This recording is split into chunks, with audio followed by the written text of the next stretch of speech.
Nasaan ang magaling mong apo? Ilabas mo si Dahlia! Ikaw pala, Celeste. Wala dito ngayon ang apo kong si Dahlia. Mula kanina hindi pa siya umuwi. Ano bang sadya mo sa kanya? Ang kapal naman ng mukha niya para agawan ng anak ko. Ni wala nga siya maayos na damit eh. Ambisyosa ang apo ninyo. Ang taas ng pangarap niya, ni hindi niya magawang mag-aral man lang. Dahan-dahan ka sana sa pagsasalita mo ng masama sa apo ko. Mas higit ko siyang kilala kaysa sa'yo. Kung ano man ang ikinagagalit mo, pwede kang makipag-usap sa akin ng mahinahon. Mahinahon baka mo? Ha! Paano ko hihinahon kung inagawan ng anak ko ng apo mo? Ano ba ang ginawa niya para mapili siya nakakatawan sa barangay natin para sa gaganaping beauty contest sa buong lalawigan, ha? Yan ba ang kinagagalit mo, ha? Napakababaw naman pala para mag-eskandalo ka rito. Hindi ako nag-ieskandalo. Gusto ko lang makausap ang apo mo. Ano pala ang tawag sa ginagawa mo ngayon?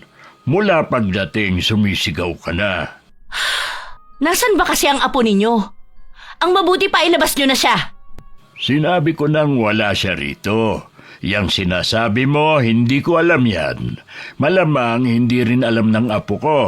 Kung sino man ang nagsabi sa iyo niyan, siya ang kausapin mo. Nakausap ko na nga sila. Ang apo mo kasi nagpalista rin. Ang kapal naman ng mukha niya. Anong akala niya? Beauty contest lang dito sa barangay natin ang sasalihan niya? Kulang pa nga ang kinikita niyong maglolo sa pang-araw-araw na gastusin. Sasali pa talaga yang si Dahlia. Para sabihin ko sa iyo, Mang Delfin, magastos ang sumali sa ganyang patimpalak. Kaya sabihin niyo sa apo ninyo, umatras na lang. Nasabi mo na ang mga gusto mong sabihin. Makakaalis ka na. Wala akong kaalam-alam ng mga oras na yun na sumugod pala sa amin si Ma'am Celeste. Nakarating na rin sa akin ng balitang ako nga ang napili para kumatawan sa barangay namin. Imbis matuwa, nakaramdam pa ako ng pangamba. Pagdating sa bahay, nakita ko na sinasalansan na ni Lolo Delfin ng mga panggatong. Nagmano muna ako bago tinulungan si Lolo. Kumusta ang naging lakad mo, apo? Ayos naman po, Lo. Tuwang-tuwa po ang nanay ni Vina sa mga dala kong pasalubong. May pasalubong din po pala sa atin ng kaibigan ko. Abay, nag-abala pa talaga ang kaibigan mo. Kailan pa ba daw sila rito sa atin? Kahapon lang po ng tanghali sila dumating. Buong bakasyon po dito sila sa atin. Hindi ko nga po nakilala si Vinny. Pumuti po kasi siya at kuminis ang balat. Iba po yata kapag sa Maynila nakatira. Ang swerte po niya na doon siya nag-aaral ng kolehiyo. Pasensya ka na, apo, ha? Kung hindi sana nasalanta ang pananim ng palay, sana may pera tayong pampaaral mo. Naiintindihan ko naman po ang sitwasyon natin eh. Siguro po hindi talaga para sa akin ang pag-aaral. Minsan sabi ng teacher ko nung high school, para lang daw sa mapeperang pagkukuleyo. Sayang nga lang po hindi ako naaprubahan para sa scholarship noon. Alam naman natin ang dahilan nun. Merong humarang para hindi mo makuha. Ipinasa Diyos ko na lamang po yun. Baka hindi rin po talaga para sa akin yun. Ay, siya nga pala, apo. Galing dito si Celeste. Ano pong kailangan ni Ma'am Celeste? Nagagalit dahil inagawan mo daw ang anak niya. Totoo bang nagpalista ka para maging kinatawan ng barangay natin? Elo, hindi ko po kasi alam na ililista ko ni Leia at Mitch. Akala ko po nagbibiro lang sila. Meron daw po kasing scholarship at allowance ang mapipili. Kaya lang apo magastos ang pagsali dyan. Kahit meron pang mag-sponsor sa'yo, hindi pa rin natin kakayanin ang gastos. Yun nga pong inaalala ko Hindi lang yun. Sigurado na hindi ka titigilan na mag-inang Celeste at Belinda. Alam mo kung anong kaya nilang gawin. Ayoko na masaktan kanila sa kahit anong paraan. Kahit po gusto ko sanang sumali, hindi ko na lang po tatanggapin. Ayoko po na may gawin na naman sa akin ng mag-inang yun. Baka po kasi gawin na naman nila akong katatawanan. Huwag mo sanang isipin na hinahadlangan ko ang pag-angat mo, ha? Natatakot lang kasi ako sa pwedeng mangyari. Naiintindihan ko po kayo, Lo. Hindi po ako nagtatampo sa inyo. Salamat, apo. Balang araw, matutupad mo rin ang pangarap mo sa ibang paraan. Dahil umurong ako para maging kinatawan ng barangay namin na punta ang titulo kay Belinda, hindi na rin naman ako nanghinayang. Kung kapalit naman katahimikan naming maglolo. Kilala kasi namin ng mag-ina na hindi nagpapatalo. At lahat ng gusto nakukuha nila. Kilala kasi ang pamilya ni Ma'am Celeste sa lugar namin. Balita ko umuwi lang dito si Belinda para kumatawan sa barangay namin. Ang ganda talaga ng anak ko. Sigurado na ang pagkakapanalo mo. Sa ganda at talino mong taglay, aba, siguradong ilalampaso mo ang mga kalaban mo. Mabuti na lang umurong si Dahlia. Bibigyan lang naman yan ng kahihiyan ng barangay natin. Ang lakas talaga ng loob ng babaeng yun. Yun lang naman ang meron siya. Lakas ng loob at kapal ng muka. Tsaka dapat, ang kakatawan kung hindi man nakatapos ng pag-aaral, yung nag-aaral dapat. 20 na siya, hindi pa rin nakakatungtong sa kolehiyo. Mabuti na lang naharang ko noon ang pagbibigay ng scholarship sa kanya. Mabuti na lang po pinsan niyo ang principal sa eskwelahan nila. Hindi ako papayag na makaalis siya sa kinalalagyan nila ngayon ng lolo niya, no? Bakit po gano'n na lang ang galit niyo kay Dahlia? Wala naman po siyang ginagawa sa inyo Naalala ko, mula pagkabata mainit na ang dugo niyo sa kanya. Matindi talaga ang galit ko sa babaeng yun. Lalo na sa nanay niya. Kung buhay pa ang nanay niya, pareho ko silang pahihirapan. Ano nga po ang ikinagagalit niyo sa kanila? Saka ko nasasabihin sa'yo. Sa ngayon, mag-focus ka muna sa kompetisyon na sasalihan mo. Kailangan umiwas ka muna sa matatamis at kanin para hindi madagdagan ang timbang mo. Dalasan mo rin ang pagkain ng mga prutas. Ay nako, ang tamad mo pa namang kumain nun. Gusto mo mga mani. Dapat iwasan mo muna ang mga yon at baka magkatigyawat ka pa. At higit sa lahat, iwasan mo muna ang magpuyat. Bawal muna ang mga gimik-gimik. Ang dami namang bawal. Baka pati paghinga ipagbawal nyo na rin.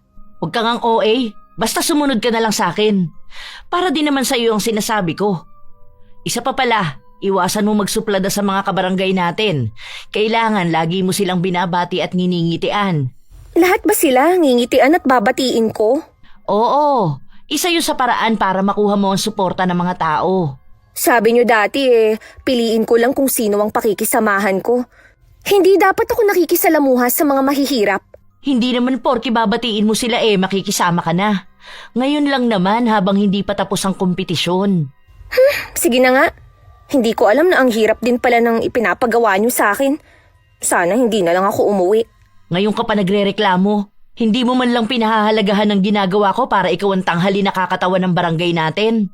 Sorry na ma. Hindi naman sa nagrereklamo ako. Basta sumunod ka na lang sa lahat ng sasabihin ko kung ayaw mong maungusan ni Dahlia. Malayo na po yun mangyari. Milya-milya na ang layo ko sa kanya. Sa bagay nga, habang buhay na siyang mabubulok dito sa lugar natin. Kaya nga wag na po kayong mag-alala. Tsaka mahirap pa sila sa daga. Wala na silang magagawa para maiangat ang buhay nilang maglolo. Hindi naman lingid sa amin ni Lolo Delphine ang mga ginagawa ni Ma'am Celeste. Katulad na lang ng pagharang niya para mabigyan ako nun ng scholarship. Tuwing nakakasalubong ko siya nun, punong-puno ng galit ang tingin niya sa akin. Naging palaisipan sa akin ng bagay na yun. Maging ang pag-a-apply ko ng trabaho, lagi niyang hinaharang. Katulad na lang ngayon. 1 linggo pa lang ako sa pinapasukan ko nang matanggal ako. Bakit ang aga mo yatang umuwi ngayon na po? Wala na po kasi akong trabaho Ha? Bakit wala ka ng trabaho? Uy, 1 linggo ka pa lang naman sa pinapasukan mo pakipaliwanag mo nga kung ano nangyari. Nawalan po ako ng trabaho dahil kay Ma'am Celeste, Lolo. Na naman? Ano ba ang problema ng babaeng yun? Palagi ka na lang niyang pinatatanggal sa trabaho. Hindi ko alam kung bakit ganun na lang ang galit niya sa akin. Para bang ayaw niya ako umasenso sa buhay. Huwag ka nang malungkot na po. Nakakahanap ka rin ng bagong trabaho. Parang tinatabad na po tuloy akong maghanap. Mabuti pa pong tulungan ko na lang kayo sa bukid. Mahirap ang trabaho sa bukid, naranasan mo na yun dati. At saka maliit lang ang sahod. Buti sana kung sarili natin ang bukid na sinasaka natin. Kung sa ibang lugar na lang po kaya ako maghanap ng trabaho, baka hindi na po makaabot doon ng impluwensya ni Ma'am Celeste. Ay kung yan ang gusto mo, Apo, hindi na kita pipigilan pa. Alam ko naman na kahit na anong gawin mo, hahadlangan lang ni Celeste. Isa lang pong inaalala ko yung maiiwan kayong mag-isa dito.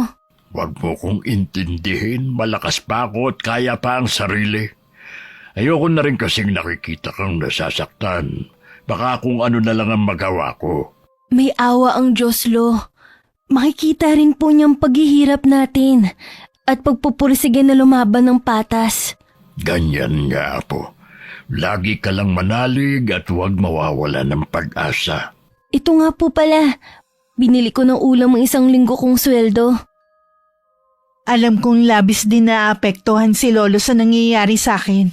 Kung pwede nga lang umalis na kami sa lugar na yun, matagal ko nang niyaya si Lolo. Pero wala naman kaming ibang pupuntahan. Pansamantala muna akong bumalik sa paglalako ng merienda sa lugar namin. Hindi ko inaasahan sa araw na yun na magkukrusan landas namin ni Ma'am Celeste. Sa tapat kasi ng barangay hall ako naglalako at galing siya sa loob nun. Bumalik ka na pala sa paglalako mo? Mas bagay naman sa'yo na maglako ng merienda sa ilalim ng mainit na araw. Nawalan po kasi ako ng trabaho kaya... Alam ko, yung pinasukan mong pabrika, kumari ko nagpapatakbo. Bakit niyo ba ginagawa to? Ano po bang malaking kasalanan na nagawa ko sa inyo? Inilalagay lang kita kung saan ka nararapat. Masyado kang ambisyosa katulad ng nanay mo. Akala mo ba makakaalis ka pa sa lugar na ito? Katulad ng nanay mo, dito ka na rin mamamatay. Huwag niyo naman pong idamay pa ang inay. Matagal na po siyang nananahimik. Wala kang karapatan na pagsabihan ako. Baka nakakalimutan mo kung sino ang kaharap mo. Pasensya na po. Ako na lang pong pagsalitaan niyo ng masasakit. Huwag niyo nang lapastanganin ang inay ko. Palaban ka na ha? Wala ka pa nararating sa buhay, akala mo kung sino ka na? Itong tandaan mo, habang dito kayo nakatira ng lolo mo, wala kang mararating sa buhay. Hindi niyo po habang buhay na mahadlangan ng pag-angat ko. Hindi po natutulog ang Diyos. Nakikita niya mga ginagawa niyo sa akin. Nagawa mo pa talagang gamitin ang pangalan ng Diyos para magpaawa? Walang maaawa sa inyo rito ng lolo mo. Pasensya na po, kailangan ko na pong umalis. Huwag mo akong tatalikuran hanggat kinakausap pa kita. Hindi naman po kayo nakikipag-usap Iniinsulto niyo ang pagkatao ko at pati ang inay na matagal nang patay. Dinadamay niyo. Walang sino man ang sumagot ng ganyan sa akin. Humanda ka sa akin. Magbabayad ka ng mahal. Sige lang po. Gawin niyo ko anong gusto niyong gawin. Sanay naman po ako sa galit niyo Hindi ko na hinintay na makasagot si Ma'am Celeste. Mabilis ko na siyang tinalikuran at naglakad palayo. Hindi ako makapaniwalang nagawa ko siyang sagutin ng ganon. Marahil napuno na rin ako sa mga ginagawa niya sa akin. Nandiyan ka na pala, Apo. Kanina ka pa ba dumating? Kararating ko lang po, Lo. Nakaubos ka naman ba ng paninda mong bananakyo? Nung pauwi po pinakyaw na ni Consul Hermie ang 7. Mabuti naman kung gano'n. Hindi ka na inabot ng ulan. Lo, nagkita po kami ni Ma'am Celeste kanina. Ay, meron na naman bang sinabing babaeng yun sa'yo? Katulad po ng dati. Pati ang inay na nananahimik na sa himlayan nito, isinali pa niya sa usapan. Wala talagang respeto ang babaeng yun. Naturingan pa naman siyang edukada. Oo nga po Lagi pa niyang pinagmamalaki ang impluwensya ng pamilya niya sa lugar natin. Umiwas ka na lang hanggat maaari sa kanilang mag-ina. Matindi pa rin ang inggit ni Celeste sa nanay mo hanggang ngayon. Totoo po ba, Lo? Naiinggit si Ma'am Celeste sa inay? Bakit naman po? Oo, Apo. Sa lahat kasi ng bagay, talo siya ng inay mo. Higit din na mas maganda sa kanya ang inay mo. Pero kung tutuusin, mas higit pa siyang nakakalamang. May pera sila at ang inay namatay na mahirap pa rin. Hindi yun nakikita ni Celeste. Hanggang ngayon nabubuhay pa rin siya sa nakaraan. Nakikita niya siguro na masigit kang maganda sa anak niya. Baka maging balakid ka rin. Malinaw na po sa akin ang lahat. Wala naman po akong balak na makipagkompetensya kay Belinda eh. Ang gusto ko lang po, makapagtapos ng pag-aaral para makaahon sa hirap. Ang kaso nga, hindi ganun ang tumatakbo sa isip nila. Dahil po sa sinabi nyo, lalo ko pa pong pagbubutihin na makahanap ng trabaho. Pagkatapos po mag-iipon ako para makapag-aral. Ayoko pong isang tabi ang pangarap kong yun. Believe talaga ako sa determinasyon mo. Iniisip ko nga na ibenta na tong bahay natin para gamitin mo sa pag-aaral. Hindi na po, Lo. Ito na lang po ang meron tayo. Ayoko po na pati ito mawala sa atin. Sige, kung ayaw mo. Kapag sapat na rin ang ipon ko gamitin mo muna.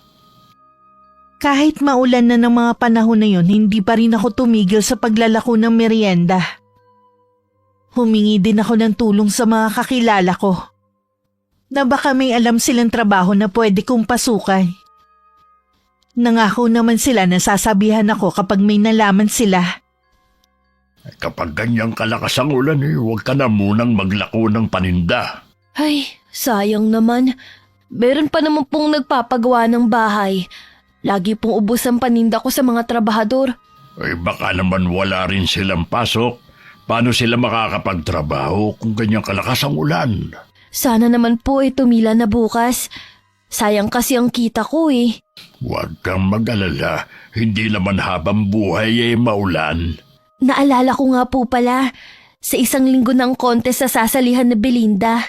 Nagsisisi ka ba, Apo? Kung pinilit mo ang pagsali mo, susuportahan pa rin naman kita. Mabuti na rin po na hindi ako sumali. Baka hindi rin po natin kayanin ang gastos eh. Kahit naman hindi ka sumali sa kahit na anong beauty contest na yan, ikaw pa rin ang pinakamaganda para sa akin. Siyempre po, apo niyo ko eh. Walang halong biro. Maganda ka, Apo. Nanamana mo sa iyong ina. Hindi pa ba sapat na mula elementarya ikaw lagi ang muse sa klase ninyo? Naniniwala naman po ako dahil lagi naman yung sinasabi ng mga teacher ko at mga kaklase. Sayang nga lang hindi na po ako nakapagpatuloy ng pag-aaral. Naniniwala ako na balang araw may pagpapatuloy mong pag-aaral mo. Magtiwala ka lang. Naku, lalo pang lumakas ang ulan. Isara mo na ang mga bintana. Maaga ka na rin magsaing, baka bigla kasing mawalan ng kuryente. Mahirap kumilos kapag madilim. Opo, Lo. Isasara ko lang lahat ng bintana at magluluto na ako ng hapunan natin. Pumasok na sa kwarto niya si Lolo habang ako naman tumuloy na rin sa may kusina. Isang lumang kahon ng sapatos ang kinuha ni Lolo Delfin sa lumang aparador. Sa loob ng kahon naroon ng ilang sulat na naninilaw sa kalumaan. Patawarin mo ako, Apo. Dapat noon ko pa ito ginawa. Kaya lang natatakot ako. Sana'y hindi mo na nararanasan ng pangmamaliit ng ibang tao. Pangako, gagawin ko na ang tama. Hindi pa man ako nakakatapos magluto nang biglang nawalan ng ilaw. Mabuti na lang naihanda ko na ang gasera. Ang galing niyo naman, Lo. Nahulaan niyong mawawalan ng kuryente ngayon. Uy, para namang hindi ka pa sanay. Konting hangin at ulan, asahan mo nang pinapatay nila ang kuryente. Tapos ang taas pa nilang maningil ng kuryente. Mabuti na lang mabait ang mag-asawa na kinakabitan natin. Hindi tayo tinataasan. Sinabi mo pa. Sila lang ang pumayag na makikabit tayo. Kaya kapag meron tayong sobrang gulay lagi kong binibigyan. Makabawi man lang sa kabutihan nila. Sana po lahat na lang ng tao mababait. Kaya lang, imposible naman. Ay, siya nga pala, Apo. Kapag gumanda na ang panahon bukas aalis muna ako. Saan naman po kayo pupunta, Lo? Pupuntahan ko lang ang dati kong kaibigan. Sino pong kaibigan, Lo? Hindi mo siya kilala pero umaasa ako na magkakaharap din kayo. Bakit niyo po siya pupuntahan? Dapat noon pa ako nakipagkita pero dahil sa maraming dahilan hindi natuloy. Hihingi ako sa kanya ng tulong. Alam ko na hindi niya ako tatanggihan. Hinihintay lang niya na magpakita ako sa kanya. Sasamahan ko na po kayo, Lo. Ay, hindi na, Apo. Kaya ko pa naman magbiyahe. Kung hindi ka makakapaglako, dumito ka na lang sa bahay.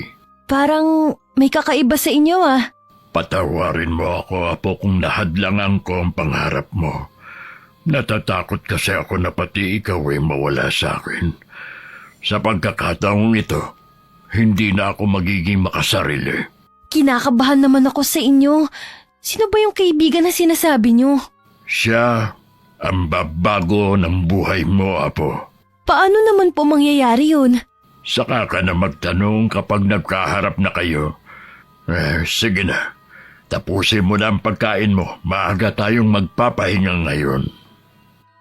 Nung mahiga na ako, hindi ako makatulog. Iniisip ko ang naging usapan namin ni Lolo Delphine. Parang umaayon rin naman ang panahon dahil tumila na ang ulan. Kinabukasan nga maganda na ang panahon. Maagang gumayak si Lolo at saka umalis. Alam niyo ba, Ma? Nakita ko ang lolo ni Dahlia na sakay ng tricycle palabas. Saan kaya ang punta nun? Inutusan lang kitang bumili ng pandesal eh. May nasagap ka ng balita. Nasisiguro mo bang ang lolo ni Dahlia ang nakita mo? Opo, sigurado ako. Ibig sabihin, hindi magtatrabaho ang matandang yun sa bukid.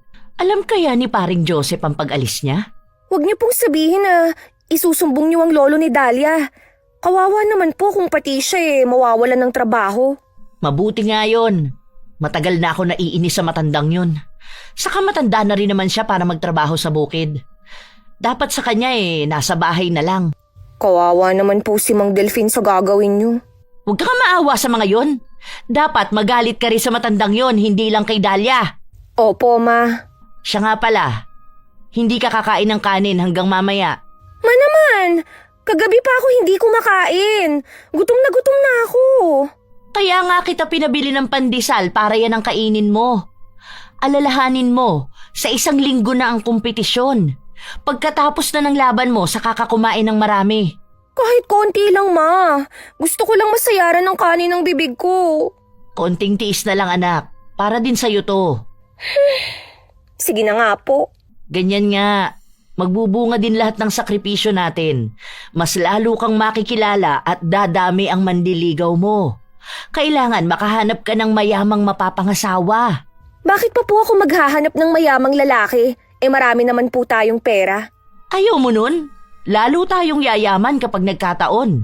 Kapag nasa pinakatuktok ka na, malabo ka nang maabot ni Dahlia. Bakit malagi nyo na lang binabanggit ang babaeng yun?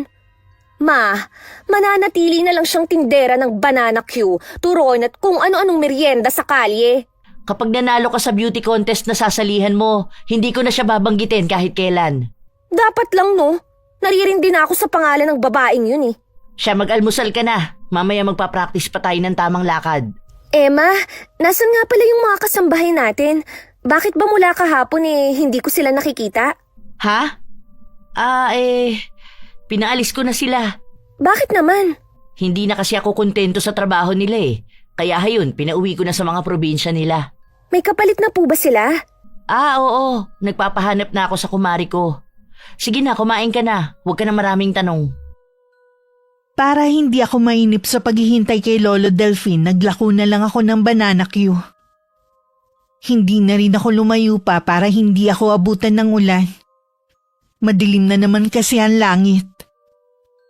Pagdating sa bahay, naabutan ko na si Lolo. Lolo, nandito na kayo. Kanina pa po ba kayo dito? Oo, Apo. Nakapagluto na nga ako para pagdating mo makapagpahinga ka na. Kamusta po ang pagkikita niyo ng kaibigan niyo? Ayos naman. Pupunta siya rito isang araw. May kailangan lang siyang tapusing trabaho. Excited na po akong makilala ang kaibigan niyo. Lalaki ba siya o babae?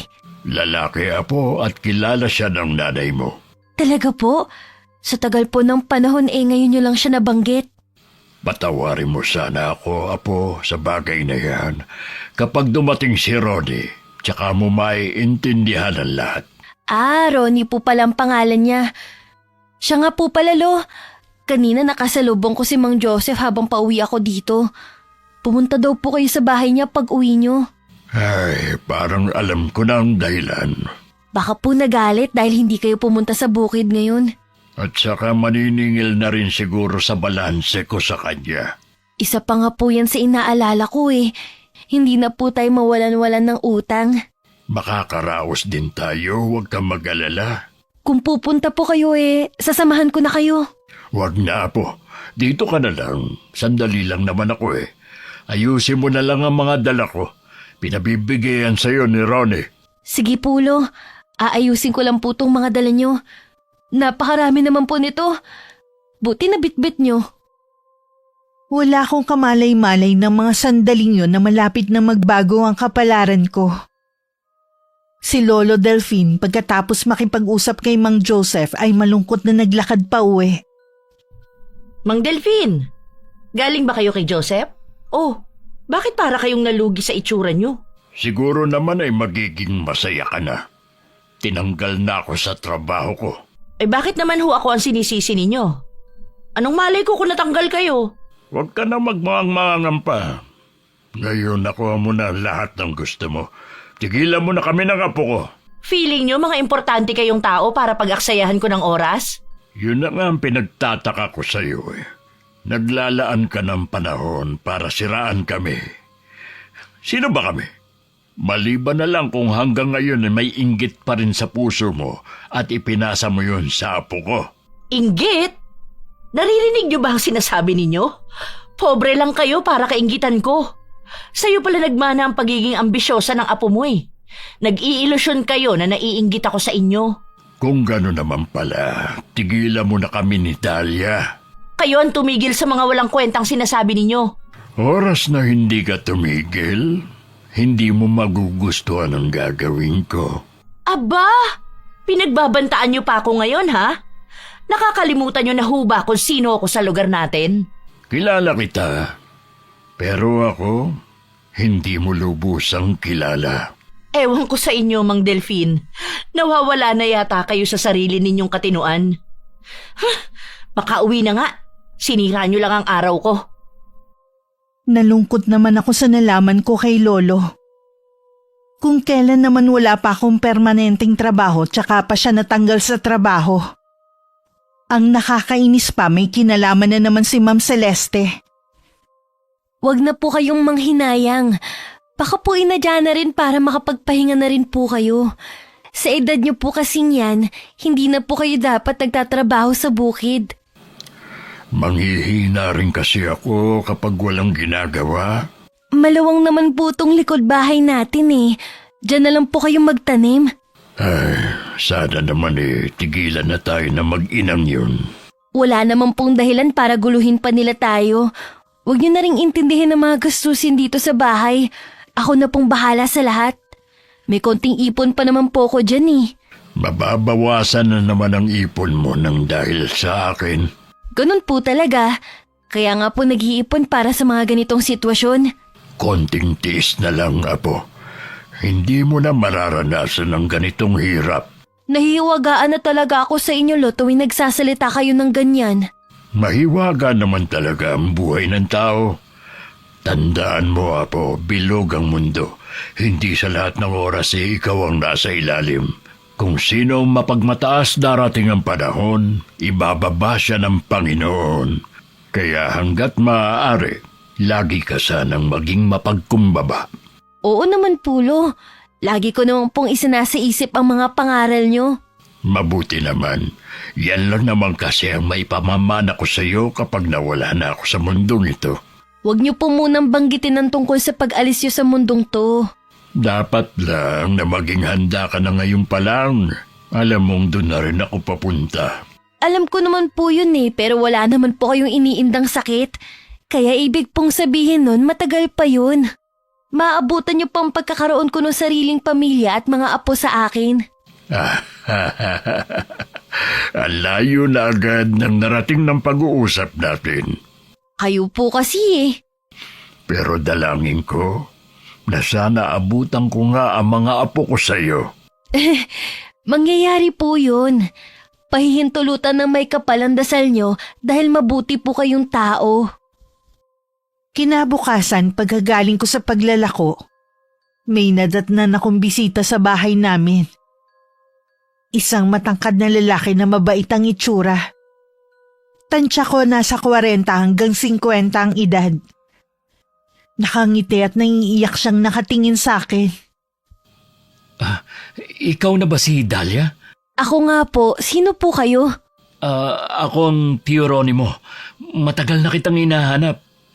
Apo, nakababatang kapatid siya ng ama mo. Po? Nasaan po ang tatay ko? Matagal na siyang patay. Hindi ka pa man pinapanganak.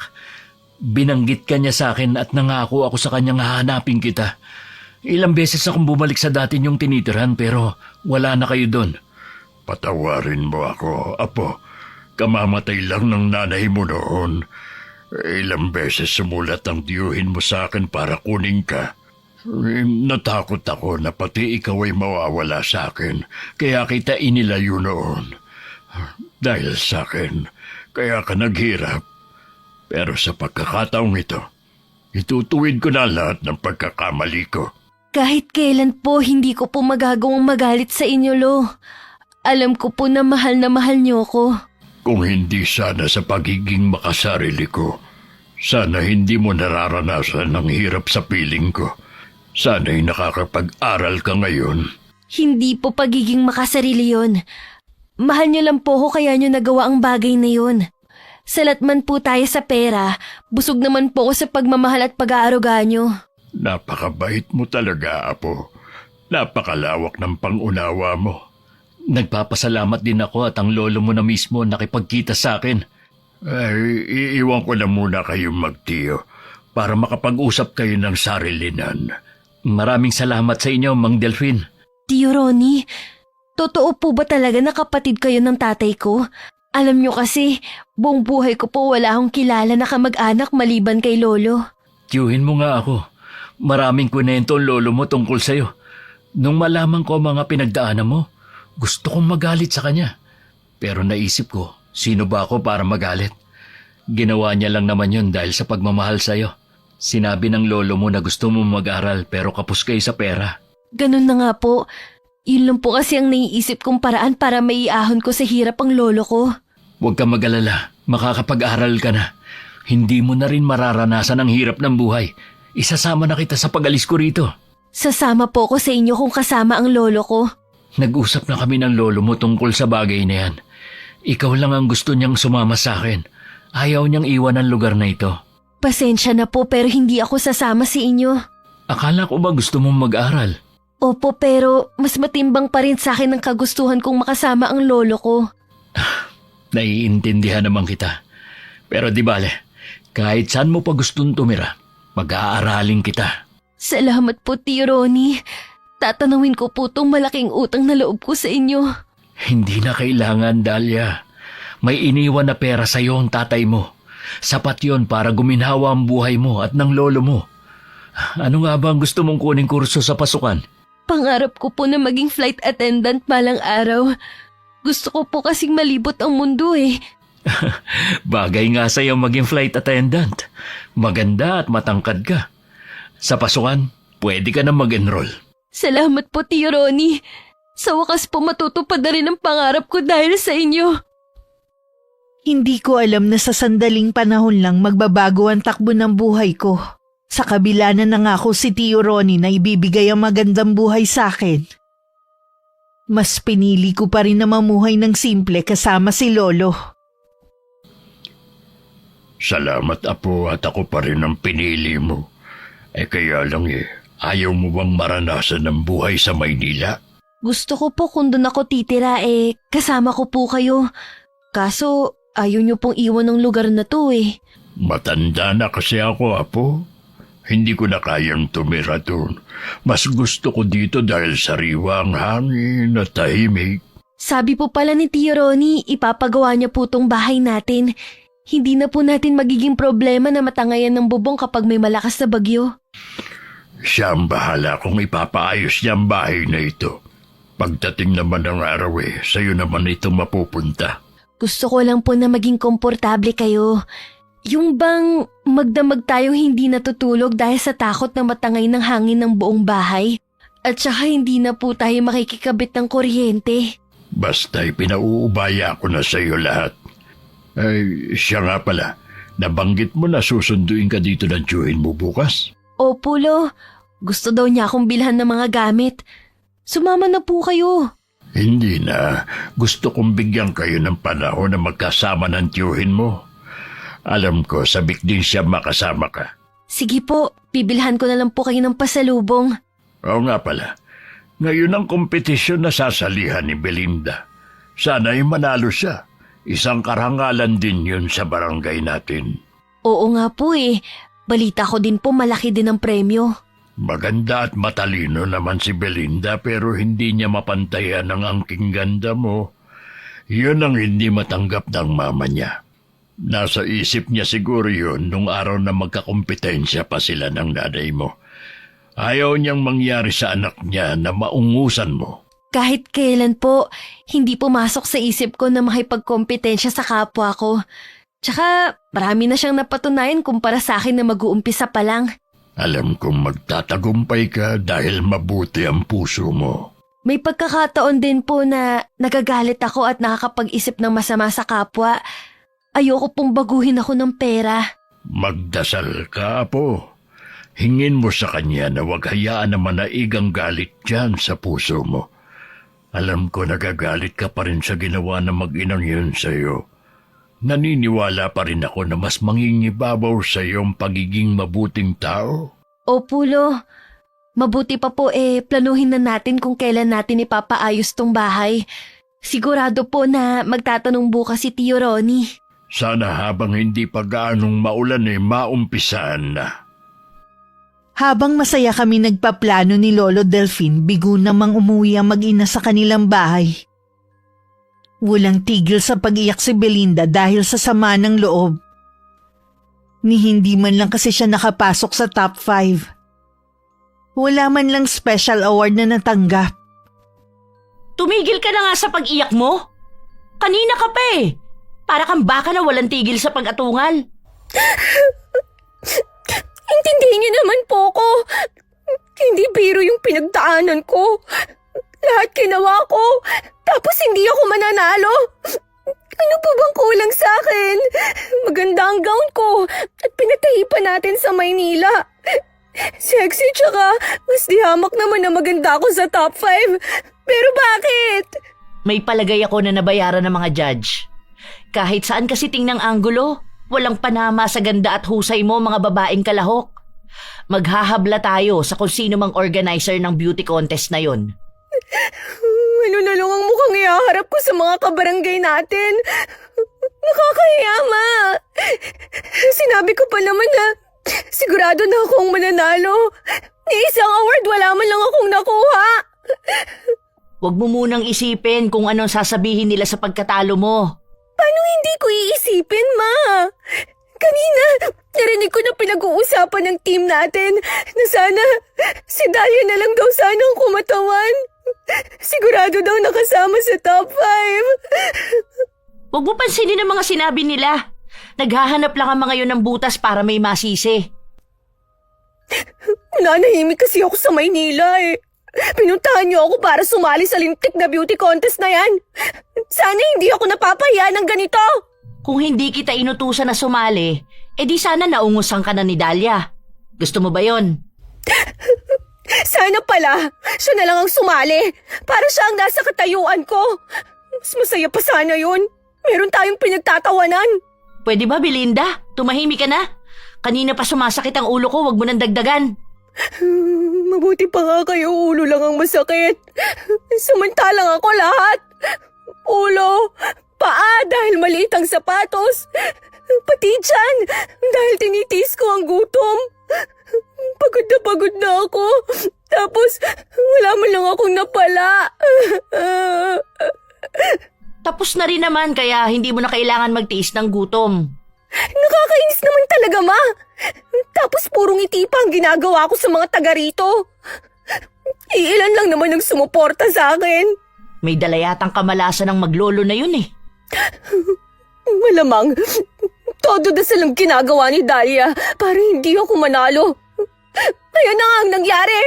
Huwag ka nang umiyak pa. Magpahinga ka na lang muna. Saka na natin pag-usapan ang nangyari sa'yo. Nasisiguro ko na dinaya tayo. Kakausapin ko ang kapitan natin para humingi ng tulong. Kinausap nga ni Ma'am Celeste ang kapitan namin. Nilinaw naman ng huli na walang dayaan na nangyari. Pinayuhan din siya na tanggapin na lang ang pagkatalo ni Belinda. Dahil sa kahihiyang tinamo, halos 2 linggo ring hindi lumalabas ang mag-ina. Babalik na lang ako sa Maynila. Doon ko na lang hihintayin ang pagbubukas ng klase. Kesa naman magmukmuk ako rito. Hindi ka na babalik ng Maynila. Ha? Bakit naman po? May dapat ka kasing malaman. Kung nanalo ka sana sa beauty contest na yon, sana meron kang pambayad ng tuition fee mo. Kaso, natalo ka nga eh. Ma, hindi kita maintindihan. Wala na ba tayong pera? Meron pa naman, kaya lang hindi na sapat para makapag-aral ka sa Maynila. Anong nangyari sa perang iniwan ni Papa? Alam mong wala akong trabaho. Natural na yun ang gagamitin nating panggastos. Kaya pala pinaalis na ninyo ang mga kasambahay natin. Yun pala, wala na tayong pampasahod. Ano na lang ang sasabihin ng mga tao sa atin? Itiko mo na lang yung bibig mo para walang makaalam. Ang malas naman talaga. Huwag kang mag-alala, makakabawi din tayo. Humingi na ba kayo ng tulong sa mga kamag-anak natin? Oo eh. Kaso wala din daw silang mapapahiram sa atin. Ma, ayokong maging ka-level natin si Dahlia. Ano ba? Hindi mangyayari yun. Ang layo naman ng buhay natin sa kanila, no? Hindi naman siguro aabot na gagawin ko rin na magtinda ng merienda sa kalye. Hindi yan mangyayari sa'yo. Hindi pa naman talaga tayo naghihirap. Kailangan lang nating maghigpit ng sinturon. Kalat na sa buong baryo ang pagkatalo ni Belinda. At paghahabol ni Ma'am Celeste na dinaya daw ang anak niya. Wala rin naman nagawa ang kanyang pag-aapila. Hindi na rin namin ninalam ni Lolo ang mga pangyayari. Dahil abala na rin kami. Ma, nabalitaan niyo na ba yung tungkol sa maglolo? Ano ang tungkol sa kanila? Ipinapagawa daw ang bahay nila. Saan mo naman narinig ang balitang yan? Basta ka na lang naniniwala. Si Shirley po ang nagsabi sa akin. Yung naging kaklase ko nung junior high na ginagawa kong taga-bitbit ng mga gamit ko. Malapit lang kasi ang bahay nila kay Nadalia eh.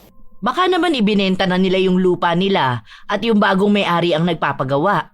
Nandun pa daw po ang maglolo. Madalas nga lang daw wala si Dahlia. Saan naman kaya sila kukuha ng pera? Lalo na ngayon eh, wala nang trabaho si Mang Delfin. Baka may magandang trabaho na si Dahlia ngayon. At yun ang ipinampapagawa nila ng bahay. Kahit magkaroon pa siya ng trabaho, hindi ganun kabilis na makakaipon siya. Hindi kaya may ginagawang illegal ang maglolo na yon? Baka nga ma. Naku, mahirap magkaroon ng ganyang kabarangay. Kailangan maipaalam agad natin to kay Kapitan. Ako nang bahala. Sa sobrang desperado, lahat gagawin nilang maglolo. Akala nila sa paggawa nila ng masama, aangat na ang pamumuhay nila? Pwes, ngayon pa lang puputulin ko na ang mga pangarap nila. Nagulat pa kami nang biglang dumating si Kapitan at nagusisa kay Lolo. May nagtimbre daw kasi sa kanila na may ginagawa kaming iligal na gawain kaya nakapagpaayos kami ng bahay. Gusto lang daw ng kapitan namin na pangalagaan ng mga taga ron. Mabuti na lang maayos naman na sagot ni Lolo ang mga tanong nito. Paano nila tayo napag-isipan ng masama? Dahil lang nakapagpagawa tayo ng bahay may illegal na tayong ginagawa. Hayaan mo na, Apo. Ginagawa lang naman ni Kapitan ang kanyang trabaho. Kung wala namang nag-report sa kanya, hindi siya pupunta rito. Sino kayang nag-report sa kanila? Huwag na nating isipin pa kung sino siya. Wala tayong ginagawang masama, malinis ang konsensya natin. Yun ang mahalaga. Tama po kayo. Hindi ko lang maiwasan na magalit. Ay maiba nga pala ako. Kumusta ang pag-enroll mo kanina? Ayos naman po. Nag-exam po ako kanina. Tingin ko naman po pasado ako. Sa 1 linggo po lalabas ang resulta. Akala ko dahil 2 taon akong nabakante, nakalimutan ko na ang mga inaral ko noon. Likas sa iyo ang pagiging matalino kaya hindi mo basta-basta makakalimutan ang mga inaral mo. Excited na ako, Lo. Gusto nga ni Tio Ronnie na sa Maynila ako mamili ng gamit para makapamasyal na rin. Kitang-kita nga sa aura mo ngayon kung gaano ka kasaya. Kahit naman po siguro sino magiging masaya sa biglang pagbabago ng buhay. Basta wag mo lang kakalimutang magpasalamat sa may kapal. Siya pa rin ang may kagustuhan na mabago ang buhay mo. Opo, Lo. Hindi ko po nakakalimutan. Nagpapasalamat din ako dahil ilang araw na lang matatapos na ang bahay natin. Hindi na po tayo kakabahan kapag merong bagyo. Tapos na ang bahay namin at meron ng mga gamit sa loob. Kasalukuyan ako noon nasa Maynila. At si Lolo Delfin lang ang naiwan sa bahay nang dumating si Ma'am Celeste.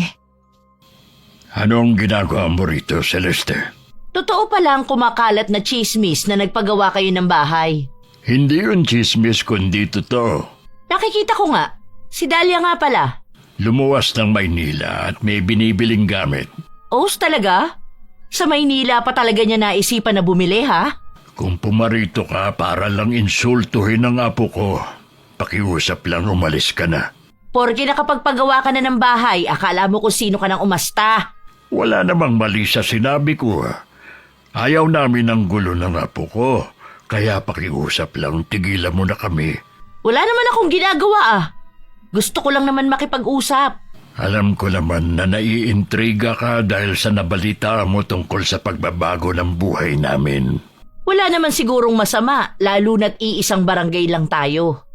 Maliban na lang siguro kung meron kayong tinatago ng apo mo. Ano naman ang itatago namin? Siguro ikaw ang nagsumbong kay Kapitan kaya bigla siyang napasugod dito. Ano kung ako nga? Anong gagawin mo, ha? Wala akong gagawin dahil hindi ako katulad mo na lahat ng kasamaan naiisip gawin sa kapwa. Huwag kang magmalinis, Mang Delfin. Lalabas din ang baho ninyong maglolo. Nasisiguro ko na kung saan nyo lang kinuha ang perang pinampagawa nyo dito sa bahay. Aalamin ko ang lahat. Malaya kang gawin ng gusto mo. Basta wag ka lang dadayo dito sa amin para manggulo. Bago umalis, iginala muna ni Ma'am Celeste ang paningin sa kabuuan ng bahay namin. Kitang-kita sa mga mata niya ang matinding inggit. Ma, bakit hindi maipintay ang mukha nyo? Nanggaling ako kina Mang Delfin. Totoo nga ang balita. Sabi ko na sa inyo eh. Hindi lang basta bahay ang ipinagawa nila. Napakagandang bahay at kumpleto sa gamit. Ha? Talaga? Oo, nakita mismo ng mga mata ko. Sayang, hindi ko nakita. Saan kaya sila kumuha ng pampagawa? Nandun na rin lang kayo, hindi nyo pa tinanong? Sa tingin mo kaya basta na lang aamin si Mang Delfin? Kulang na nga lang ipagtabuyan ako. Kung may pera silang pampagawa ng bahay, ibig sabihin nun, makakapag-aral na si Dahlia? Oo nga no, kaya siguro nasa Maynila ngayon si Dahlia. Sabi ng lolo niya para mamili daw ng gamit. Tapos ngayon na meron na silang pera, edi magpapaganda na si Dahlia. Ano nang gagawin natin, Ma? Baka maungusan na niya ako. Huwag ka nga magsalita ng ganyan. Malaki pa rin ang lamang mo sa babaeng yon. Tandaan mo, wala pa siya sa kalingkingan mo. Ma, hindi ako papayag na mahigitan ako ng babaeng yon. Gumawa ka ng paraan. Heto na nga, nag-iisip na nga ako ng paraan. Wala kaming kamalay-malay ni Lolo Delfin na lihim kaming minamatyagan ni Ma'am Celeste. Pero habang hindi pa ako nakakapasok sa university, inimbita muna kami ni Tio Ronnie sa kanila. Busy rin kasi siya sa negosyo niya, kaya hindi siya makapunta sa bahay namin. Sino kaya ang pinupuntahan na maglolo sa Maynila? Linggo-linggo na lang kasi umaalis sila eh. Baka may sugar daddy na si Dahlia na sumusuporta sa kanya. Hindi kaya? Posible ang sinasabi mo.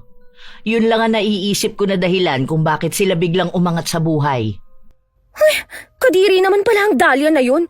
Ang linis ng tingin sa kanya ng mga taga rito. Tapos, may sugar daddy naman pala siya.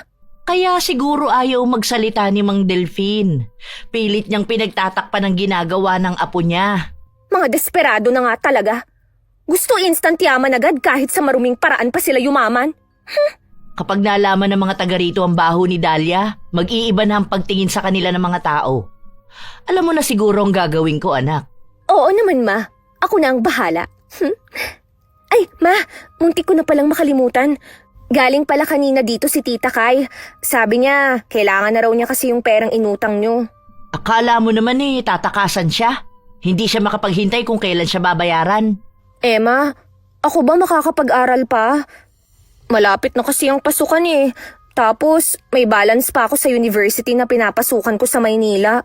Huwag ka mag-alala, makakapag-aral ka. Kasi hodang ipangutang ko pa. Ang dami nyo pang hindi nababayaran eh. Uutang na naman kayo. Pwede ba wag mo muna ako umpisahan ngayon? Gumagawa naman ako ng paraan eh. Makaalis na nga muna dito. Baka sa akin yun na naman mabunto ng inis nyo. 3 araw din kaming hindi umuwi sa bahay. Pagdating, kinausap agad ng mabait na mag-asawa si Lolo. Seryoso ang mga mukha nila habang nag-uusap. Ano pong sinabi ng mag-asawa sa inyo? Hindi ko alam kung maiinis ba ako o babaliwalain ko na lang ba. Ano po ba yun? Sabi kasi may kumakalat na balita tungkol sa'yo.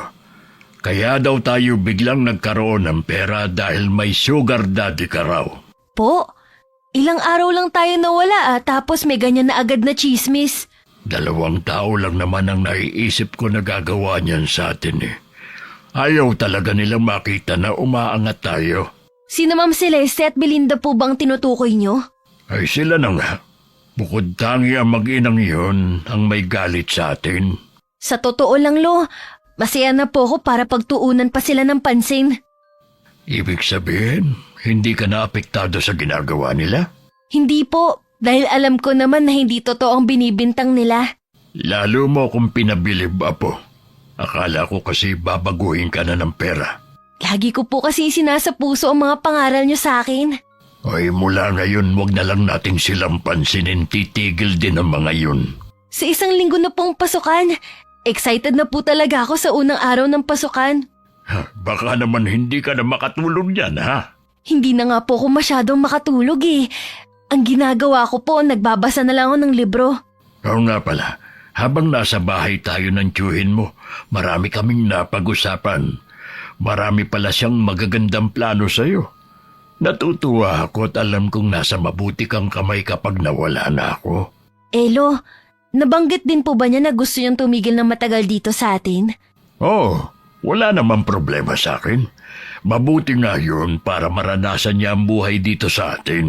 Siguro po sabik din sa pamilya si Tio Ronnie. Wala kasi siyang pamilya. Buong buhay niya umiikot lang sa trabaho at negosyo niya at sa paghahanap sa akin. Ngayong nagkita na kayo, may pamilya na siyang matatawag. Oo nga po. Paano, Lo? Aayusin ko lang po muna yung mga inuwi natin. Ay, sige lang po. Dito lang ako sa labas at magpapahangin lang. Dumating ang araw ng pasukan. Walang pagsidla ng saya ko.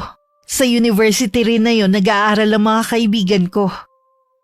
Hindi ko nga lang sila kaklase dahil hindi naman sila huminto sa pag-aaral. May pagkakataong nakakasabay ko sila sa pag-uwi. Pero madalas ako lang mag-isa katulad ng araw na yon. Malapit na ako sa amin nang makasalubong ko si Belinda. Uy, totoo nga ang balita. Nag-aaral ka na pala. Sa awa ng Diyos, kahit hindi ako nakakuha ng scholarship, natuloy pa rin na makapag-aral ako. Ang swerte mo naman na merong nagpapaaral sa'yo. Ano? Ginamit mo ba ang ganda mo at katawan para makuha ang gusto mo? Wala sa mga binanggit mo. Oh, sus! Huwag ka nang magmalinis pa. Sa tingin mo, maluloko mo ko, ha? Bahala ka kung anong gusto mong isipin. Umamin ka na kasi. Wala akong aaminin sa'yo. Pwede ba paraanin mo ko? Huwag ka munang umalis at kinakausap pa kita. Ano bang problema mo, ha? Ikaw ang problema ko. Akala mo kung sino ka na? Porke nakakapag-aral ka lang at nakahiga sa pera? Yun lang ang kinagagalit mo? Kayo tong laging inaalam ang buhay naming maglolo eh. Ba't hindi niyo na lang kami hayaan na mamuhay ng tahimik? Hahayaan lang namin kayo habang kami miserable ang buhay? Hindi ko na problema yun. Kayo tong punong-puno ng inggit sa katawan. Karma na siguro sa inyo kung ano yung pinagdadaanan nyo. Alam mong kahit ano pang ginawa nyo, hindi kami gumanti sa inyo. Ah, karma pala ha. Huli ka nga rito! Bitiwan mo nga ang braso ko! Ano ba? Aray! Ang balakang ko! Ang lakas ng lobo na itulak ako!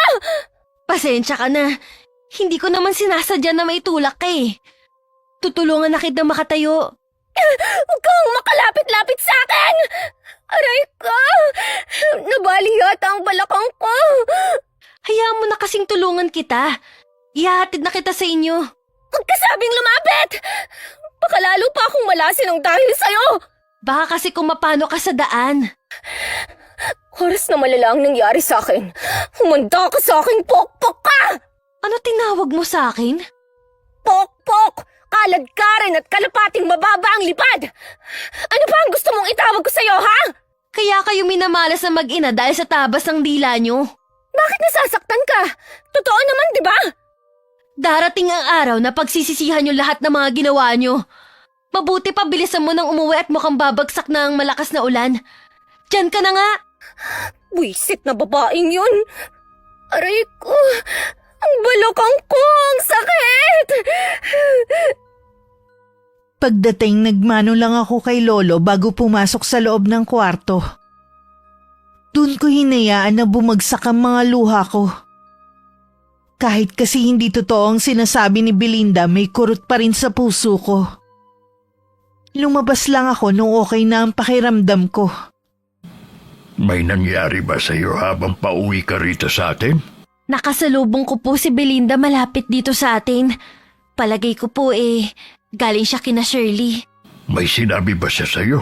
Sanay na po ako kay Belinda. Alam niyo naman yun, may pagkaisip bata. Wala din pong preno ang bibig.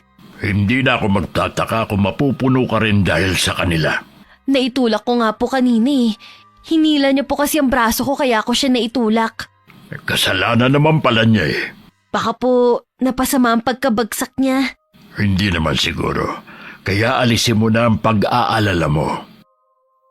Habang nag-uusap kami ni Lolo Delphine, narinig namin ng malakas na pagtawag sa akin ni Ma'am Celeste. Lumabas naman kami ng bahay. Galit na sinugod ako ng babae at saka sinabunutan. Bitiwan mo ang apo ko! Anong karapatan mong basta na lang siyang saktan? Sinaktan nga niya ang anak ko eh. Tapos itatanong mo yan? Siya naman po ang nauna eh. Sinungaling! Sinabi ng anak ko na itinulak mo siya dahil nagalit ka sa kanya. Kahit naman po sino magagalit sa mga sinabi niya. O bakit? Totoo naman ah. Ano bang masama sa sinabi niya, ha? Hindi naman po kasi totoong pinagkakalat niyo tungkol sa akin eh. Kami pa talaga ang pinalalabas mong sinungaling at naiinggit sa'yo? Hoy! Hindi ka namin kaiinggitan dahil galing sa masama ang perang ginagastos mo! Kung sa tingin mo galing sa masama ang pera namin, bahala ka. Basta umalis ka na at huwag ka na ulit babalik. Oras na saktan mo uli ang apo ko. Matitikman mo ang galit ko. Huwag mo akong pinagbabantaan, tanda! Baka nakakalimutan mo kung sino ako!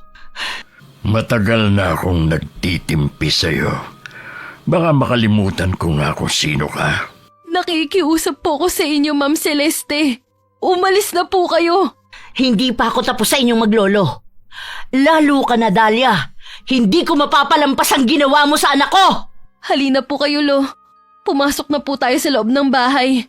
Mali nga sigurong nanahimik lang tayo sa mga ginagawa nila sa atin. Ayaw lang po kasi natin ng gulo. Kaya hanggat maaari umiiwas tayo. Kung hindi pa sila titigil, ako na ang makakalaban nila. Kahit nakakaangat na kami sa buhay ni Lolo, pakiramdam ko hindi buo ang nararamdaman kong saya. Pilit ko lang itinatago ang nararamdaman ko lalo't na sa amin si Tio Ronnie. Kumusta ang pag-aaral mo? Hindi ka ba nahihirapan? Ayos lang po. Hindi naman po ako nahihirapan kahit 2 taon ako tumigil. Mabuti naman kung ganon. Kaya ko lang naman naitanong dahil napapansin ko na parang malungkot ka. Yung iba po kasing tao, libre na ngang maging mabuti sa kapwa, hindi pa magawa. Ang tinutukoy mo ba yung mag-ina? Minsan kasi nabanggit sila ng lolo mo. Sila na nga po. Bakit pahirap ang iba na maging masaya sa tagumpay ng iba? Dahil nangingibabaw sa kanilang inggit. Yun ang lumalamon sa pagkatao nila. Hindi nila matanggap na ang dating minamaliit nila pwede na silang higitan. Minsan po naiisip ko nang gumanti eh. Kaya lang ang babaw naman ng dahilan ko. Huwag mong gagawin yan. Hayaan mo lang siya. Magsasawa din sila sa ginagawa nila. Ganun na nga po para iwas gulo. Hindi ka pa ba papasok sa loob ng bahay? Dito po muna ako. Hihintayin ko po si Lolo na dumating eh. Saan ba siya nagpunta? Ang sabi po niya, may pupuntahan lang siyang kaibigan. Baka pauwi na rin yun. Kanina pa naman siya umalis eh. Pilin ko pa naman kay Lolo wag na magpahapon at laging umuulan. Sasamahan na lang kita dito sa labas. Magkwentuhan muna tayo habang naghihintay. Habang nag-uusap pala kami ni Tio Ronnie sa labas, nasa malapit lang si Belinda. At pinanonood kami. Ha? Sigurado ka ba? Opo, ma. Kitang-kita ko silang nag-uusap ng lalaki. Tingin ko po kasing edad nyo lang eh. Ang kapal naman ng mukha ng babaeng yan para dalhin pa sa bahay nila. Ang lolo naman niya, hinahayaan lang. Dapat siguro balaan natin ang mga taga rito na ingatan ang mga asawa nila. Nag-deny pa talaga siya nung una. Babalik din siya sa dati nilang kinalalagyan. Tingnan ko lang kung hindi siya kuyugin ng mga tao. Dapat siguro, ma, umalis na silang maglolo dito. Ngayon pa ba sila aalis may bahay na nga sila. Nakakainis naman eh. Kung makikita nyo sana si Dahlia, ang kinis ng balat niya ngayon. Ang ganda laging pumorma. Tinaig pa ako. Pumorma ka rin kasi. Hindi yung porke naghihirap na tayo pinabayaan mo na rin ang sarili mo. Teka, may bigla ako naisip. Ano naman yun, ma? Bakit hindi mo kaya akitin ang matandang boyfriend niya? Ano? Ma naman! Sa dami ng pwede niyong ipagawa, yan pa talaga. Nakakadiri naman kayo. Ayaw mo nun? Lahat ng tinatamasa ni Dahlia mararanasan mo? Pero ma... Sige na anak, gawin mo na para sa ikabubuti natin. Ayaw mo bang bumalik sa dati ang buhay natin? Gusto ko naman. Kaya lang ma, parang hindi ko kaya. Pwes kayanin mo. Hindi maaari na mabaliktad ang mundo natin. Dapat tayo pa rin ang tinitingala sa lugar natin, hindi si Dahlia. Naaalala ko na naman tuloy ang ina niya. Wala nang nanay niya. Matagal nang tapos ang nangyari sa inyo. Pero nandyan pa ang anak niya. Kung masisiraan natin siya, malamang iwan din siya ng lalaking yun. Tama ka dyan anak. Sa gagawin natin, wala na siyang mukhang maihaharap sa mga taga rito. Hindi naman lingid sa akin na meron na namang bagong chismis tungkol sa akin. Naiiling na lang ako dahil alam ko kung sino ang nasa likod nun. Mas stress pa ako sa mag-ina kaysa sa pag-aaral ko. Ano kayang gagawin ko para tigilan na nila ako? Kasalukuyan akong pauwi nang humarang sa daraanan ko si Aling Fe at dalawa niyang kasama. Nasa mukha ko lang kilala. Bagamat kinakabahan, hindi ko inaasahan ang susunod nilang gagawin sa akin. Nagising na lang ako na nasa ospital na ako. Kumusta ka na, Apo? Lolo, nasan sila? Sasaktan nila ako! Itago mo ako! Huwag kang matakot. Hindi ka na nila masasaktan pa. Nasa kulungan na sila. Hindi naman totoong binibintang nila sa akin eh. Hindi ko inagawang asawa ni Aling Fe. Huwag ka nang matakot. Hindi na ako papayag na masaktan ka pa ng kung sino. Yung kasing sipe, ang bilis maniwala sa chismis. Ano bang kasalanan ko? Bakit nila to ginagawa sa akin? Wala kang kasalanan, Apo. Wala kang ginagawang masama sa kanila. Parang ayaw nila akong maging masaya. Puro hirap na naranasan ko mula pagkabata eh. Simple lang naman ang pangarap ko. Bakit nila pilit hinahadlangan? Sa mga taong puno ng inggit, hindi nila kailangan ng dahilan para sirain ng isang tao. Lumayo na tayo, baka patayin na nila ako sa susunod. Huwag kang matakot. Nandito lang ako sa tabi mo. Poprotektahan kita hanggat kaya ko. Sigurado ka ba, Lo? Hindi ba sila nagtatago lang sa tabi at haharangin ako? Matulog ka muna. Babantayan ka ni Lolo hanggang sa pagtulog mo. Huwag po kayong aalis, Lolo, ha? Oo, Apo. Pangako, pagising mo, nandito pa rin ako. Marahil epekto pa rin ng gamot. Nakatulog muli ako habang mahigpit na hawak ang kamay ni Lolo. Pumasok naman si Tio Ronnie. Sobrang takot ng apo ko na para bang nababaliw na siya. Matinding trauma po ang inabot niya. Natural lang ang reaksyon niya. Kailangan mabigyan ng katarungan na nangyari sa apo ko. Nakakulong na po ang 3 babaeng nambugbog kay Dahlia. Nagmamakaawa nga po sa akin eh. Hindi daw nila sinasadya. Hindi ko po hahayaan na palampasin na lang ang ginawa nila. Hindi lang sila ang dapat pagbayarin. Kung ang tinutukoy niyo po ang mag-ina, mahirap po silang ipakulong dahil wala naman po tayong ebidensya. Alam naman natin na sila ang punot dulo ng lahat. Makailang ulit ko na silang binalaan noon, pero hindi pa rin sila nakinig. Sadya po yatang sagad hanggang buto ang sama ng mag-inang yon. Bantayan mo muna si Dahlia. May kailangan lang akong gawin. Huwag mo siyang iiwang mag-isa. Ano po ang gagawin niyo? Panahon na para maningil. Hindi ko na palalampasin ang nangyari sa apo ko. Ano po ang binabalak niyo? Huwag mo nang itanong. Mabuti nang wala kang alam. Teka lang po. Ano kaya ang gagawin niya? Sana gumaling na agad ang pamangking ko. Samantala ng mga oras na yon hindi naman mapakali ang mag-ina. Baka sa kanila ang takot. Ano na kaya ang balita kay Dahlia? Sabi kasi ni Shirley, hindi pa daw nagkakamalay mula kahapon. Malay mo naman nagising na siya ngayon. Alam ka naman na habang buhay na lang siyang matulog. Grabe naman kasi ang pambubugbog na ginawa ni Aling Fe. Kulang na lang patayin niya yung tao. Kilala mo naman kung gaano kaselosa ang babaeng yun. Kahit yata posting nilagyan ng palda pagseselosan niya. Paano kung mamatay si Dahlia? Para nabugbog lang mamamatay na. Tingin ko po sumobra na po tayo. Itong itanim mo sa isip mo ha. Wala tayong kasalanan sa nangyari sa kanya. Oo ma, kaya lang, simula nung mangyari yun sa kanya, hindi na mawala-wala ang kilabot ko. Ewan ko ba ma, ang hirap ipaliwanag Imahinasyon mo lang yan. Ngayong nasa ospital si Dahlia, pagkakataon mo na to para agawin sa kanya ang boyfriend niya. Malabo po yun ma, sabi kasi ni Shirley nasa ospital din daw. Sayang naman, hanggang dun pala magkasama sila. Naisip ko na dalawin si Dahlia sa ospital. Magagawa mo ba yun? Oo naman, dadalaw lang Kung ipagtabuyan ako, edi aalis. Dumalaw nga nung araw na yun si Belinda. Pero sa labas pa lang ng silid, hinarang na siya ng tiyuhin ko. Anong kailangan mo? Ha? Dadalawin ko lang si Dahlia. Kaibigan ka ba niya? Anong pangalan mo? Ako si Belinda. Ang ibig kong sabihin ay... Kilala kita. Ikaw at ang nanay mong naninira sa pamangkin ko. Bakit ka pa nagpunta rito? Para siguruhing malubha si Dahlia?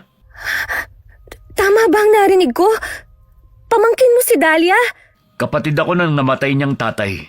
Hindi kagaya ng pinagkakalat niyo. Wala naman akong kasalanan. Kahit hindi ikaw mismo, kasabwat ka rin ng nanay mo. Mabuti pa, umalis ka na. Nasisiguro ko naman na ayaw ka rin makita ng pamangkin ko. Hindi makapaniwala si Belinda na nagkamali silang mag-ina ng akala sa lalaki. Kahit si Ma'am Celeste, ganun din ang naging reaksyon. Ibig sabihin talagang mayaman na si Dahlia. Ganun na nga, dahil sa tsuhin niya. Baka gumanti siya sa atin kapag nakalabas na siya ng ospital. Oo nga anak, wala naman tayong mahihinga ng tulong kung sakali. Magpakumbaba na lang kaya tayo. Hindi na tayo patatawarin ni Dahlia. Baka napuno na rin yun sa atin. Oh, bakit namumutla ka? Bigla po akong nahilo. Parang umuugong din po ang tenga ko. Ma! Ang sakit! Parang may gustong lumabas sa tenga ko! Ha? Sobra bang sakit? Dadali na kita sa ospital. Halika na. Bago pa madala ni Ma'am Celeste ang anak sa ospital, napatili na rin siya nang makita ang paglabas ng mga bubuyog sa tenga ng anak. Napaatras siya dahil sa takot. Ilang sandali pa bumagsak na lang sa sahig ang anak. Belinda! Anak, gumising ka! Tulong! Tulungan niyo kami, mga kapitbahay! Naisugod naman sa ospital si Belinda. Pero kalaunan nalagutan din ng hininga. Si Ma'am Celeste naman dinapuan din ng malubhang sakit sa balat. Kusang naaagnas ang laman niya at may kumakain na uod sa mga sariwang sugat. Dahil sa kawalan ng pag-asa, hinayaan na lang niyang unti-unti siyang kainin ng buhay. Handa na po akong sumunod sa anak kong si Belinda. Bago ko lisanin ang mundong ito, nais kong ihingi ng tawad ang mga kasalanan ko. Tanging ako lang ang nakakaalam sa ginawa ni Lolo Delphine na pambabarang sa mag-ina. Alam kong pinagsisihan na niya ang nagawa. Gabi-gabi ko siyang naririnig na nagdarasal at humihingi ng kapatawaran sa Diyos. Naway mapatawad na siya para sa kanyang katahimikan. Wakas. Okay, shoutout po tayo. Shoutout kay Pinky Cadino from Malaysia. Shoutout sa Deninia family from Iriga City, Camarines Sur. Hello kay na Francis, Emerson, Rick, Renren, Arnel, Leo at sa KAC family. Hi kay Vicky Garcia from Bulacan na nakikinig habang nananahe. Maraming salamat po. Hello kay Rodora Samson from Marikina City. Hi kay Regine Laban Galang from Gaya-Gaya, San Jose del Monte, Bulacan. Hello kay Sammy Vlogs. Happy birthday kay Francisco Pabon. Hi kay Chari Gallo. Hello kay Bernadette Abayo na laging nakikinig from Bulata Negros Occidental. Shout out sa Tumaliwan family and Arcos family from Tuguegarao City, Cagayan. Hello kay Ricky Bernardas. Shout out sa mga mananahin ng Ate Clothing na sina Grace, Ate Veron, Ruth, Jonas, Adrian, Gerald, Kuya Mar, Miko at Janet. Hello po at salamat sa pakikinig. Hello sa mga anak ni Normie Manuel na sina Mary Angela Manuel at Mary Stacy Manuel. Hello kay Rosmel Ausa from Rowena Ausa. Hi kay Daddy Renz na laging nakikinig sa office. Ingat daw lagi at mahal na mahal ka ng Barakiel family. Hello kay na Edwin, Kyle at Kylie mula kay Aiko Villesa na nasa Bahrain. Hi kay May Pinyon from Nagoya, Japan and Caloocan City. Hello kay Juna May Barbarose from Lang, North Cotabato. Hello kay Hasmin Castillo from Malaysia. Hello kay na Colleen, Summer at Jack Lord Mangkao from North Cotabato. Shoutout sa Viohan family. Hi kay Early Galvez at kay Elizabeth Dungka. Hello kay Genevieve Kadapan from Laguna. Shoutout sa Perez family. Hello kay Joel Mongomon from Pangasinan at sa Padilla family. Hi kay Rita Flores from Batangas. Hello kay Maria Rosalie Galindez at happy birthday kay Troy Galindez. Hello kay Arian from mainland China. Hello kay Dennis Pabadora and sa Pabadora family. Hi kay Jay Landagan from Davao City. Hi kay Megan Kanya from Sahod Ulan, Tansa, Cavite. Hello kay Virgie Latore. Shoutout sa Silva family and the La Cruz family from Cabatuan, Isabela. Welcome kay Hani Austria na bagong subscriber from Japan. Hello kay Rochelle from Iloilo. Shoutout sa Magante family from Maragondon, Cavite. Hello kay Trina Dakanay at sa pinsan mong si Eva Dakanay na taga Benguet. Hi kay Rebecca Katipay from Malaybalay, Bukidnon. Hi kay Jenny Binuya from Nagano, Japan. Hi kay Lynn Hasegawa from Ibaraki, Japan. Shoutout sa Enaria family. Hi kay Mary Andahay. Hi kay Erlinda Manalo from Pinamalayan, Oriental, Mindoro. Shoutout sa Deloro family, Gonzaga family at kay Beth Royo na laging nakikinig. Maraming salamat po.